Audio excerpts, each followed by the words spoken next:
ये कहानी है बरखेड़ा नाम के एक छोटे से गांव की, जहां राधा नाम की एक लड़की अपने बड़े भाई विजय और भाभी शीला के साथ रहती थी।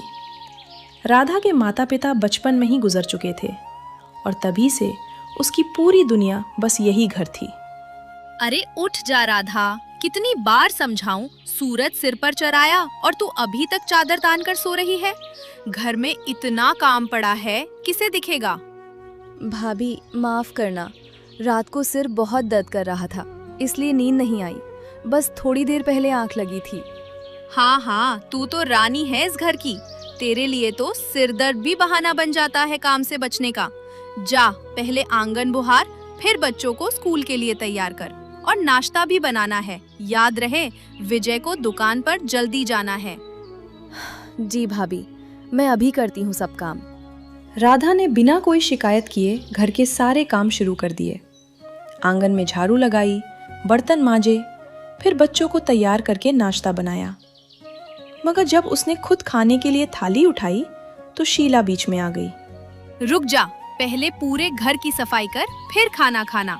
कोई मेहमान आ गया और घर गंदा दिखा तो लोग क्या कहेंगे कि इस घर की औरतें कामचोर हैं। ठीक है भाभी। राधा ने भूखे पेट ही बाकी काम पूरे किए। दोपहर ढल गई, शाम हो गई, पर उसे खाना नसीब नहीं हुआ। शाम को जब वो थक कर आंगन में बैठी थी तो उसके मन में सिर्फ एक ही सवाल घूम रहा था। हे भगवान, आखिर मेरी किस्मत में यही लिखा है क्या? दिन भर मेहनत करती हूँ, फिर भी भाभी की नजरों में मेरी कोई कीमत नहीं। कब तक ऐसे जीना पड़ेगा मुझे?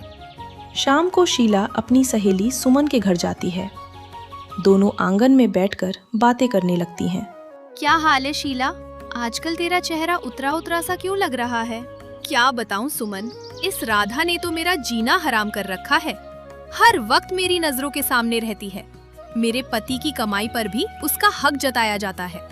मुझे तो बस मेरे बच्चों और अपने पति की परवाह है, इस पराई लड़की की नहीं। तो फिर एक काम कर, इसकी शादी करवा दे। घर से ये निकलेगी तो तेरी सारी परेशानी खत्म। मेरी नजर में एक रिश्ता है, दूर के रिश्ते का लड़का है, नाम है रतन। बस थोड़ी बुरी आदतें हैं उसे, पर शादी के लिए बेताब है, दहेज भी नहीं मांगेगा। सच में? ये तो बहुत अच्छी बात बताई तूने। मैं आज ही अपने पति से बात करती हूँ। बस रतन की बुरी आदतों की बात मैं उन्हें नहीं बताऊंगी, वरना ये रिश्ता कभी नहीं होगा। शीला अपने घर लौट आई और मन ही मन एक चाल बुनने लगी। एक ऐसी चाल जो राधा की पूरी जिंदगी बदलने वाली थी। उस रात शीला ने अपने पति विजय को पूरी बात समझाने की ठानी।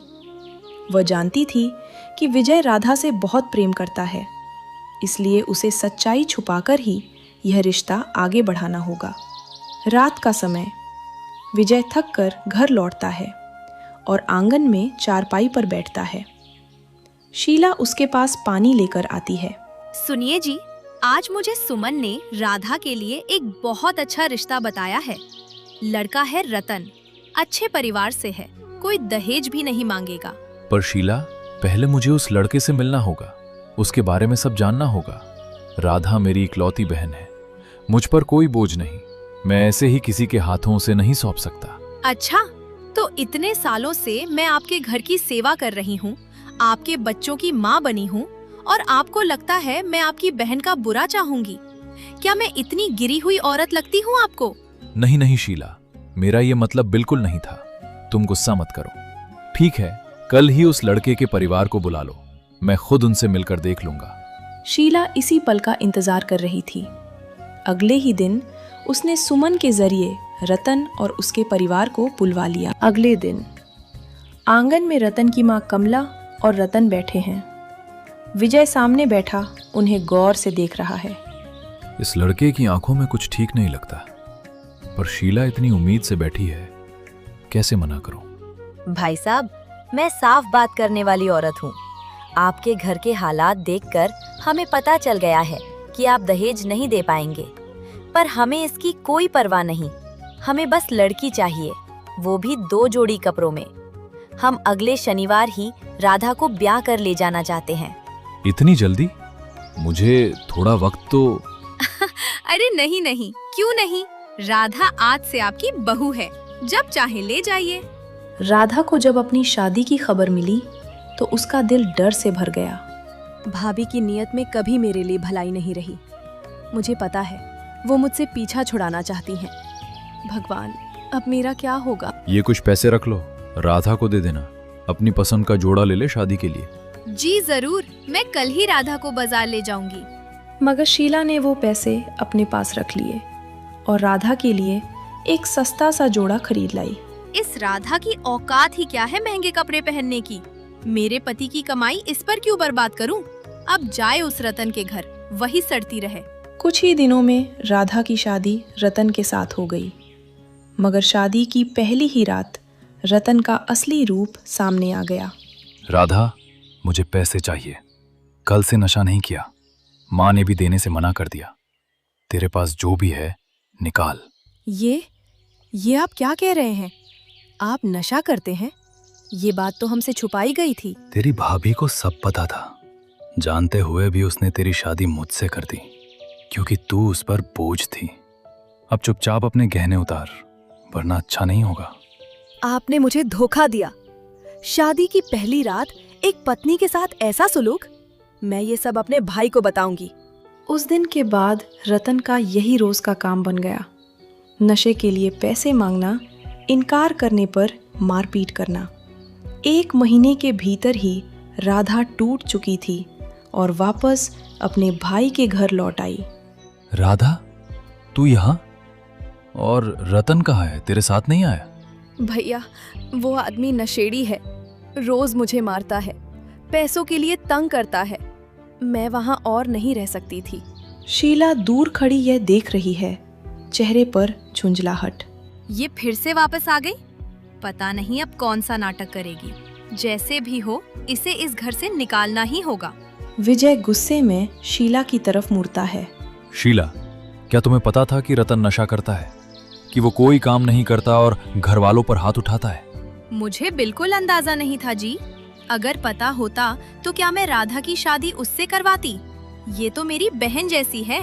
विजय गुस्से में रतन के घर गया और साफ कह दिया कि राधा अब कभी वापस नहीं जाएगी। कुछ ही दिनों में दोनों का तलाक हो गया। मगर घर लौटने के बाद भी राधा की तकदीर नहीं बदली। अब उसके माथे पर एक नया दाग लग चुका था और शीला के जुल्म पहले से भी ज्यादा बढ़ने वाले थे। तलाक के बाद राधा की जिंदगी पहले से भी ज्यादा मुश्किल हो गई थी। गांव वाले उस पर तरह तरह की बातें बनाते और शीला का जुल्म हर दिन नई शक्ल में सामने आता। दिन का समय, राधा अपने कमरे में उदास बैठी है। शीला दरवाजे पर आकर रुकती है। ये क्या, सारा दिन कमरे में बैठकर मातम मनाती रहती है? तेरी इस मनहूसियत की वजह से ही मेरे घर की खुशियों को नजर लग गई है। कितने दिनों से मेरे पति काम पर नहीं गए, ये सब तेरी वजह से है। नहीं भाभी, ऐसा मत कहिए, मैं अभी काम में लग जाती हूँ। राधा दिन भर घर के कामों में जुटी रहती, कपड़े धोना, बर्तन मांजना, सफाई करना। रात को जब वह खाना खाने बैठी तो शीला ने उसकी थाली छीन ली।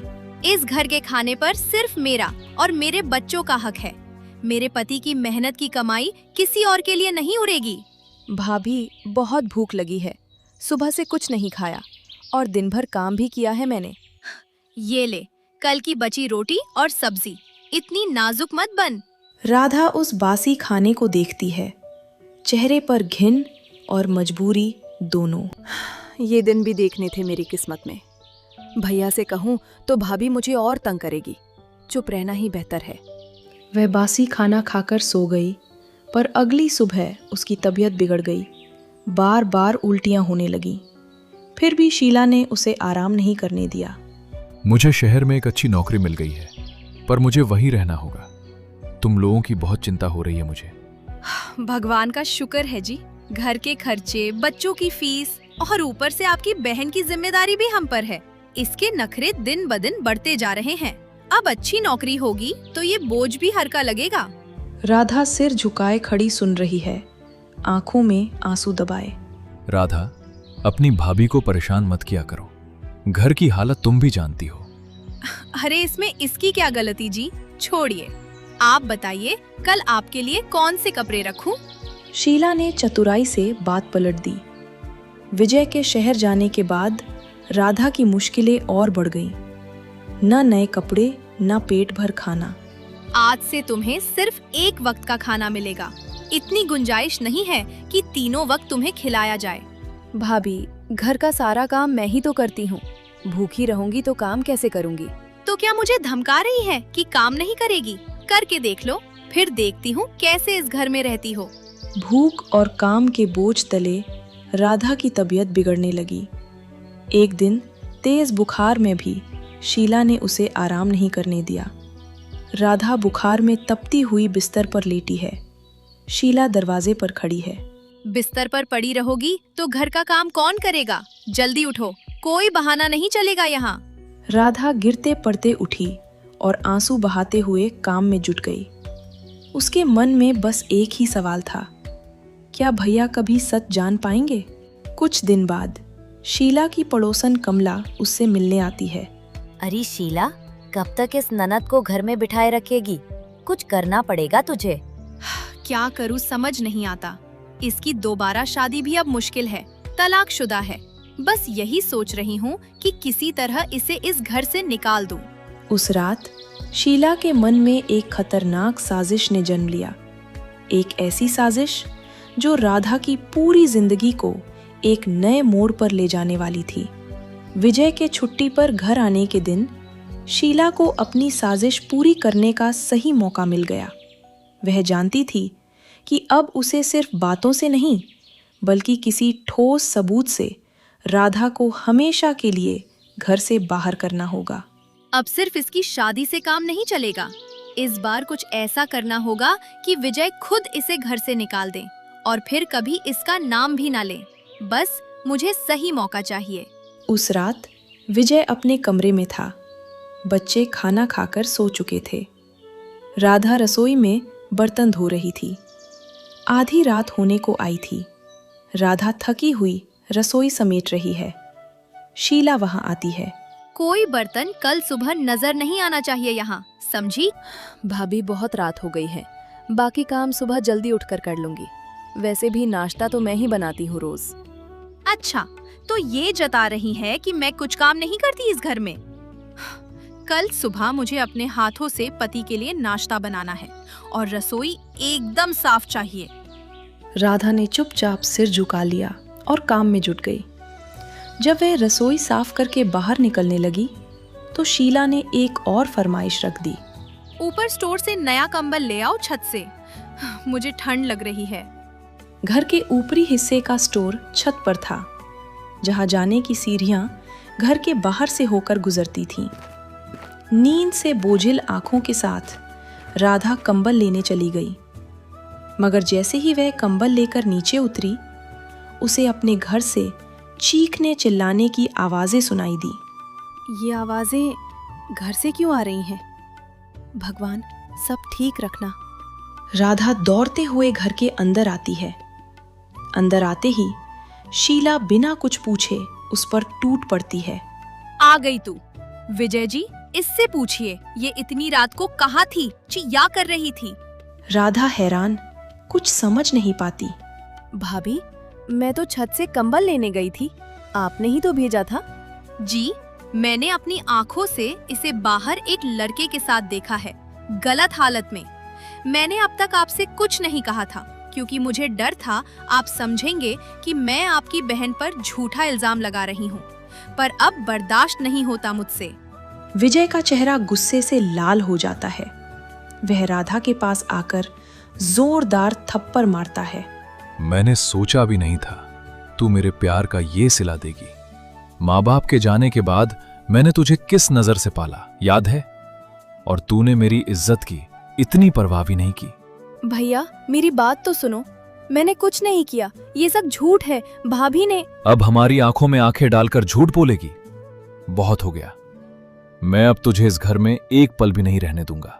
राधा ने बहुत मिन्नतें की, हाथ जोड़े, रोई, गिड़गिड़ाई, मगर विजय और शीला दोनों टस से मस नहीं हुए। रात के अंधेरे में ही दोनों ने मिलकर उसे घर से बाहर धकेल दिया। राधा गांव की गलियों में अकेली रोते हुए भटक रही है। हे भगवान, अब मैं कहाँ जाऊं? किससे मदद मांगूं? मेरा तो इस दुनिया में कोई नहीं बचा। भटकते भटकते राधा गांव की एक बुजुर्ग औरत सावित्री के घर पहुंच गई, जो हमेशा जरूरतमंदों की मदद किया करती थी। सावित्री दरवाजा खोलती है। राधा को इस हालत में देखकर हैरान रह जाती है। अरे बेटी, इतनी रात को इस हालत में क्या हुआ तुझे? माँ जी, भाभी ने मेरे खिलाफ साजिश रची। भैया को मेरे खिलाफ भड़का दिया। मुझे घर से निकाल दिया गया। मुझे पता है बेटी, तेरी भाभी बहुत चालाक और मक्कार औरत है। वो अब तुझे कभी वापस घर में घुसने नहीं देगी। मेरी मानो तो यहाँ से दूर किसी शहर चली जा। यहाँ रुकी तो वो औरत तुझे चैन से जीने नहीं देगी। पर माँ जी, मैं शहर जाकर क्या करूँगी? वहाँ तो मुझे कोई जानता भी नहीं, कोई मदद भी नहीं करेगा। ये कुछ पैसे रख ले, शहर जाकर कोई काम ढूंढ लेना, अपनी नई जिंदगी शुरू करना। यहाँ रहेगी तो सिर्फ दुख ही मिलेगा।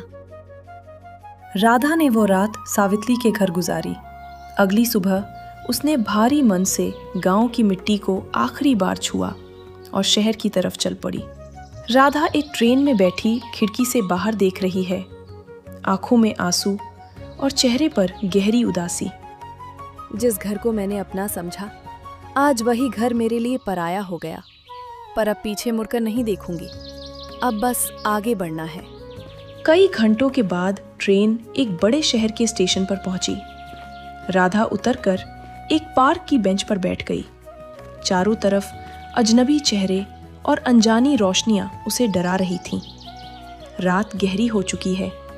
एक बुजुर्ग मगर सौम्य चेहरे वाली औरत गंगा देवी उसके पास आकर रुकती है।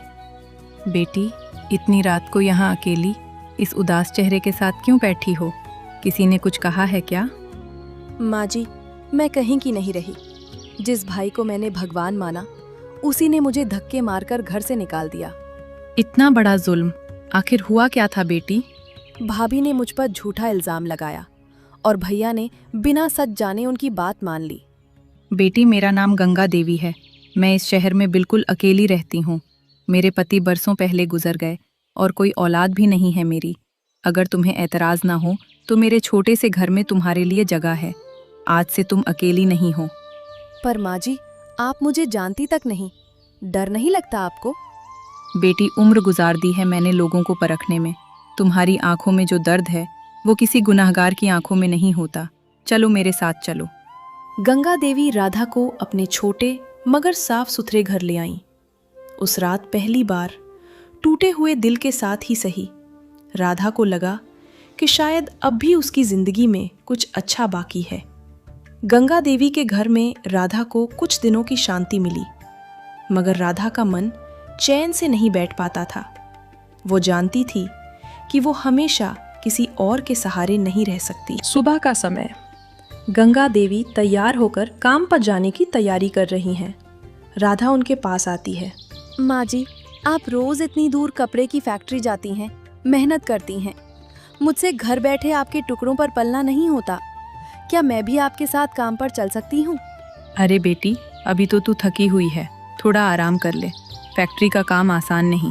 वहाँ के मालिक भी बहुत सख्त मिजाज के हैं और मशीनों का शोर सारा दिन सिर पर चढ़ा रहता है। माँ जी, मैंने गांव में खेतों में काम किया है। भाभी के घर का पूरा बोझ भी अकेले उठाया है। मेहनत से नहीं डरती मैं। मुझे बस इज्जत की रोटी चाहिए। प्लीज मुझे साथ ले चलिए। ठीक है बेटी, अगर तेरी यही जिद है तो कल से मेरे साथ चलना। वहाँ सिलाई कढ़ाई का काम होता है। मैं मालिक से कहूँगी कि मेरी बेटी बहुत हुनरमंद है। अगले दिन से राधा ने फैक्ट्री में काम शुरू कर दिया। उसकी उंगलियां मशीन पर मानो जादू जलाती थीं। बहुत जल्द ही वह फैक्ट्री की सबसे तेज और भरोसेमंद कारीगर बन गई। फैक्ट्री का दृश्य। मालिक सोहन लाल राधा के काम को ध्यान से देख रहे हैं। गंगा देवी, ये लड़की तो कमाल है। जो काम बाकी कारीगर 3 दिन में करते हैं, ये एक ही दिन में पूरा कर देती है। आज से इसकी तनख्वाह दुगनी करता हूँ मैं। शुक्रिया मालिक जी, ये बहुत नसीब वाली लड़की है जो आपके कारखाने में काम करने का मौका मिला इसे। महीनों बीत गए। राधा ने अपनी मेहनत और लगन से फैक्ट्री में एक अलग पहचान बना ली थी। अब वह सिर्फ एक कारीगर नहीं, बल्कि बाकी औरतों के लिए एक मिसाल बन चुकी थी। मगर उसके मन के किसी कोने में अब भी गांव की यादें, अपने भाई का चेहरा और उस रात की चीखें जिंदा थीं। शाम का समय। राधा और गंगा देवी घर में साथ बैठी चाय पी रही हैं। बेटी, आजकल तू कुछ खोई खोई सी लगती है, क्या बात है? माँ जी, कभी कभी भैया की याद आ जाती है। जानती हूँ उन्होंने मुझे गलत समझा, पर दिल है कि मानता नहीं। समय हर घाव भर देता है बेटी। तू आज जो बन गई है वो अपने दम पर बनी है। यही तेरी असली पहचान है। सच्चाई कभी ना कभी सामने जरूर आती है। आप ठीक कहती हैं माँ जी। अब मैं पीछे मुड़कर नहीं देखूंगी। अपनी मेहनत से ही अपनी पहचान बनाऊंगी। वक्त गुजरता गया। राधा की मेहनत और ईमानदारी की चर्चा अब सिर्फ फैक्ट्री तक सीमित नहीं रही, बल्कि पूरे मोहल्ले में उसकी तारीफ होने लगी थी। मगर किस्मत को अभी कुछ और ही मंजूर था, क्योंकि बरखेड़ा में शीला की सच्चाई सामने आने का वक्त भी नजदीक आ रहा था। समय अपनी रफ्तार से आगे बढ़ता रहा। राधा को शहर आए अब लगभग 2 साल हो चुके थे। फैक्ट्री में उसकी मेहनत और ईमानदारी की वजह से सोहन लाल ने उसे पूरे सिलाई विभाग की जिम्मेदार बना दिया था। मगर उधर बरखेड़ा में हालात कुछ और ही करवट ले रहे थे। बरखेड़ा गांव, विजय के घर का आंगन। शीला परेशान बैठी है।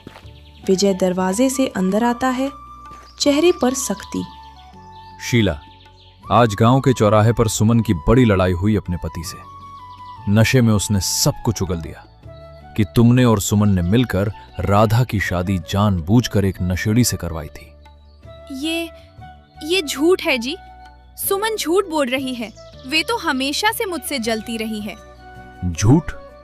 तो फिर वो रात भी झूठ थी क्या, जब तुमने कहा था कि राधा को किसी लड़के के साथ देखा? सुमन ने यह भी बताया कि उस रात कोई लड़का था ही नहीं। तुमने खुद अपने आदमी से वो ड्रामा करवाया था ताकि मैं राधा को घर से निकाल दूं। शीला का चेहरा सफेद पड़ जाता है। वह चुप हो जाती है। सालों तक मैंने अपनी ही बहन को गलत समझा, अपने हाथों से उसे घर से निकाला, उस पर हाथ उठाया, और ये सब सिर्फ इसलिए क्योंकि तुम्हें उसकी मौजूदगी बर्दाश्त नहीं थी। जी, मुझसे गलती हुई। मैं बस अपने बच्चों के हक की सोच रही थी। मुझे नहीं पता था ये इतना बड़ा हो जाएगा। मुझे अभी राधा को ढूंढना है, चाहे जहां भी हो। मुझे उसे माफी मांगनी है। विजय ने गांव में हर जगह पता किया। आखिरकार सावित्री के घर से उसे पता चला कि राधा शहर गई थी। कई दिनों की खोजबीन के बाद विजय उस शहर पहुंचा जहां राधा अब एक नई जिंदगी जी रही थी। फैक्ट्री का बाहरी हिस्सा। शाम का समय। राधा काम खत्म करके बाहर निकल रही है। दूर खड़ा विजय उसे देखकर रुक जाता है। राधा? राधा चौंक कर पीछे मुड़ती है। भाई को देखकर स्तब्ध रह जाती है। भैया, आप यहाँ? राधा, मुझे माफ कर दे। मैंने बिना सच जाने तुझे घर से निकाल दिया। मुझे बहुत देर से पता चला कि वो सब एक साजिश थी। शीला ने खुद ये सब रचा था ताकि तुझे घर से निकाल सके। राधा की आंखों में आंसू आ जाते हैं, पर चेहरे पर एक ठहराव भी है। भैया, वो रात मैंने बहुत रोई थी। सोचा था दुनिया में मेरा कोई नहीं बचा, पर आज मैं वो राधा नहीं हूं जिसे उस रात घर से निकाला गया था। मैंने अपने दम पर अपनी एक पहचान बनाई है। मुझे पता है मैंने बहुत बड़ी गलती की, पर क्या तू वापस घर चलेगी? मैं तुझे पूरे मान सम्मान के साथ वापस ले जाना चाहता हूं। गंगा देवी पास आकर खड़ी हो जाती हैं, राधा का हाथ थामे हुए। बेटी, फैसला तेरा है। मैं हमेशा तेरे साथ हूँ, चाहे तू यहाँ रहे या वहाँ जाए। भैया, मैं आपको माफ करती हूँ क्योंकि आप मेरे भाई हैं, पर मैं अब बरखेड़ा वापस नहीं जाऊंगी उस घर में रहने के लिए। ये शहर, ये फैक्ट्री गंगा माँ का ये घर, यही अब मेरी असली दुनिया है। हाँ, आप जब चाहे मुझसे मिलने आ सकते हैं, एक भाई की तरह। मुझे ये मंजूर है राधा, बस कभी कभी मुझे अपनी बहन से मिलने का हक दे देना। उस शाम भाई बहन का रिश्ता एक नए सिरे से जुड़ा, न पुराने घर की बेड़ियों में, बल्कि सच्चे प्रेम और सम्मान की बुनियाद पर। कुछ महीनों बाद पता चला कि शीला की सच्चाई पूरे गांव में फैल चुकी थी और लोगों ने उससे मुंह मोड़ लिया था। फैक्ट्री का दृश्य। कुछ महीने बाद राधा अब बाकी औरतों को सिलाई सिखा रही है, चेहरे पर आत्मविश्वास की चमक। घबराओ मत, धीरे धीरे सीख जाओगी। मैंने भी यहीं से शुरुआत की थी, बिल्कुल खाली हाथ। मेहनत कभी बेकार नहीं जाती। राधा की कहानी अब सिर्फ एक संघर्ष की कहानी नहीं रही, बल्कि हिम्मत, आत्मसम्मान और खुद पर भरोसे की मिसाल बन चुकी थी। जिस लड़की को कभी अपनों ने ठुकरा दिया था, उसने अपनी मेहनत से अपनी दुनिया खुद बनाई, बिना किसी के सहारे, बिना किसी की दया के।